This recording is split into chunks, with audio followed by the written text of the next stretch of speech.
Recently আমি দেখলাম যে মালদার একজনের একটা নোটিশ এসেছে, যেখানে বলা আছে যে তার পিএম কিষাণের টাকাটা ফেরত দিতে হবে।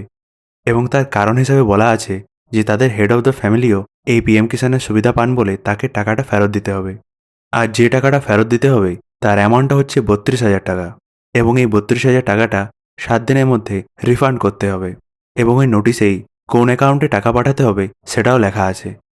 আর এই নোটিশটা দেখেই অনেকেই ভয় পেয়ে গেছেন এবং তারাও মনে করছেন যে তাদের বাড়িতেও হয়তো নোটিশ আসতে পারে।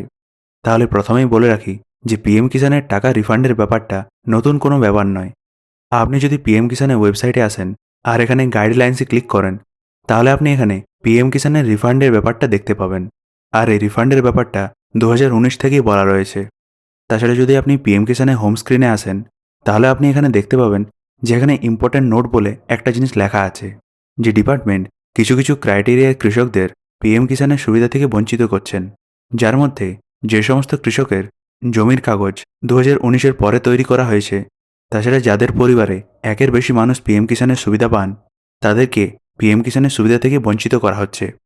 তাই যারা এই সমস্ত ক্রাইটেরিয়ার মধ্যে পড়েও পিএম কিষাণের টাকা পেয়েছেন, তাদের মধ্যে কিছু জনেরই এই পিএম কিষাণের টাকা রিফান্ডের নোটিশটা এসেছে। তাছাড়া যদি আপনি পিএম কিষাণের ওয়েবসাইটে আরও ভালো করে দেখেন, তাহলে এখানে অনলাইন রিফান্ডেরও একটা অপশন রয়েছে, যেখানে ক্লিক করলে আপনি দেখতে পাবেন যে রিকভারি ফ্রম ইনএলিজিবল ফার্মার লেখা আছে। মানে এই ব্যাপারটা প্রথম থেকেই জানানো হয়েছে এবং যে ইনএলিজিবল ফার্মাররা নিজে থেকে পিএম কিষাণের টাকাটা রিফান্ড করবে না, তাদেরই শুধুমাত্র নোটিশ যাচ্ছে। তাই যদি আপনি এই সমস্ত ক্রাইটেরিয়ার মধ্যে না পড়ে থাকেন, তাহলে আপনার ভয় পাওয়ার কোনো কারণ নেই। তাছাড়া আপনি পিএম কিষাণের জন্য এলিজিবল কিনা সেটার জন্য এখানে নো ইওর স্ট্যাটাসে ক্লিক করলে আপনি আপনার স্ট্যাটাসটা দেখতে পেয়ে যাবেন। আর আপনি যদি পিএম কিষাণের স্ট্যাটাস চেক করতে না জানেন, তাহলে আপনি এই ভিডিওটা দেখতে পারেন। ভবিষ্যতে এরকম ভিডিওর জন্য আপনি আপনার ফর্ম বন্ধুকে সাবস্ক্রাইব করুন। ভিডিওটি দেখার জন্য ধন্যবাদ।